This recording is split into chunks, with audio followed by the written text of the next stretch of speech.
Voilà, bon, on espère beaucoup pouvoir bientôt nous retrouver enfin à l'église pour célébrer ensemble l'Eucharistie.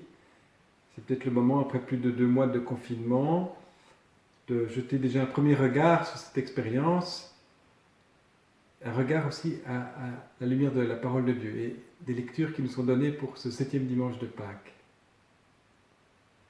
Qu'est-ce que le Seigneur veut nous dire? Il veut nous dire aussi à travers cette expérience.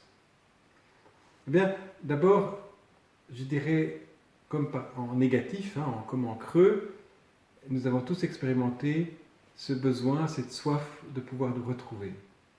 De nous retrouver pour prier, pour célébrer l'Eucharistie aussi. Ça, c'est vraiment une grande attente chez nous, légitime, et on peut expérimenter ce manque. Et c'est peut-être bon d'avoir pu expérimenter ainsi ce manque de ne pas pouvoir se rassembler pour prier ensemble, pour célébrer ensemble. Ça nous rappelle une dimension essentielle de notre vie de chrétien, de baptisé. C'est qu'on n'est jamais chrétien tout seul. Nous sommes chrétiens en Église, en communauté. On a eu, les derniers siècles, dans l'histoire de l'Église, quand même, une tendance à fort individualiser la foi. Il s'agissait vraiment de vivre sa vie de chrétien, et d'être un bon chrétien, de faire son salut, très mauvaise expression.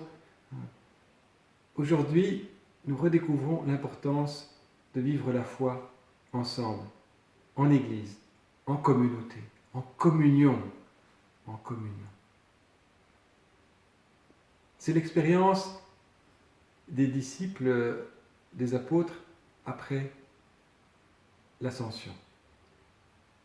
Jésus est parti, n'est plus là. Ils sont rassemblés à la chambre haute. Un peu comme ici, je me trouve sur les hauteurs de la cure du presbytère de Sainte-Croix, à la Mezza. Ils sont là rassemblés. D'une certaine façon, ils font aussi l'expérience, qui est la nôtre, de ce manque. Nous manquons de la présence de Jésus à travers l'Eucharistie, par exemple. Et pourtant, ils sont là. Ils sont rassemblés en prière pour accueillir l'Esprit Saint. Ça, c'est essentiel. L'Esprit Saint ne se reçoit pas individuellement, il se reçoit en Église, en communauté. Donc peut-être, première leçon que je pourrais tirer de cette expérience du confinement et de ce manque que nous avons vécu, manque réel, comme après l'ascension, les disciples, les apôtres ont dû apprendre à vivre le manque, c'est cette importance de la communauté, de redécouvrir combien la communauté, l'Église, est essentielle dans notre foi. D'être réunis ensemble pour pouvoir accueillir l'Esprit Saint. Si nous aspirons tellement à nous retrouver, c'est bien parce que c'est une dimension essentielle. Deuxième dimension que ces 2 mois de confinement et de privation de célébration publique nous a permis de découvrir ou de redécouvrir, c'est la place centrale de la parole de Dieu. La place centrale de la parole de Dieu. Sans Eucharistie dominicale ou Eucharistie quotidienne, chacun a pu se nourrir davantage encore de la parole de Dieu. Et notamment à travers les lectures qui nous sont offertes chaque jour, les lectures de la messe. C'est une vraie nourriture qui nous est donnée là. Une vraie nourriture. Ça nous rappelle d'ailleurs que l'Eucharistie ne remplace jamais l'écoute de la parole de Dieu. Et d'ailleurs, quand on célèbre l'Eucharistie, on écoute toujours aussi la parole de Dieu. Cette parole de Dieu, elle est centrale dans notre vie de chrétien. Dans l'évangile d'aujourd'hui, l'évangile de Jean, Jésus insiste d'ailleurs sur ses disciples que le Père lui a donnés et qui sont ceux qui ont reçu sa parole, qui ont accueilli sa parole. La parole fait de nous des croyants. Il nous rassemble. Il nous rassemble autour de cette même parole. Cette parole, elle nous fait entrer dans la connaissance de Dieu notre Père, dans la connaissance de Dieu notre Père et de celui qui nous a envoyés, Jésus. Connaissance au sens de cette relation intime et personnelle, cette communion avec le Père. Réalisons combien déjà, avec la parole de Dieu, nous communions au Christ et à Dieu son Père. Cette parole qui nous révèle aussi que nous sommes choisis par Dieu, aimés de lui, de manière unique. Trésor de la parole. Voilà la deuxième dimension que ce temps de confinement nous aura peut-être permis de redécouvrir, cette place centrale de la parole de Dieu dans notre vie de chrétien. Et puis, troisième dimension, avec la lettre de Pierre que nous recevons en deuxième lecture ce dimanche. Pierre fait mention du nom de chrétien. Et ce nom de chrétien est associé à la fidélité au Christ, à la communion avec le Christ, non seulement dans les temps faciles, mais aussi et spécialement dans les temps difficiles.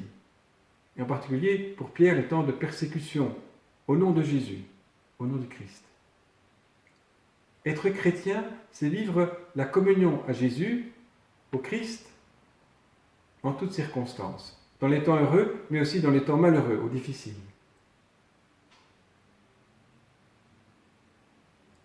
Celui qui vit cette communion, nous dit saint Pierre, au Christ, même dans les souffrances endurées en son nom,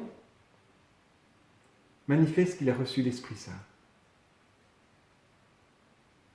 l'Esprit de Dieu. Ces 2 mois ont été aussi, sous bien des aspects difficiles. Mais c'était là aussi qu'il nous était donné de vivre ce temps en communion avec le Christ. De manifester ce nom de chrétien.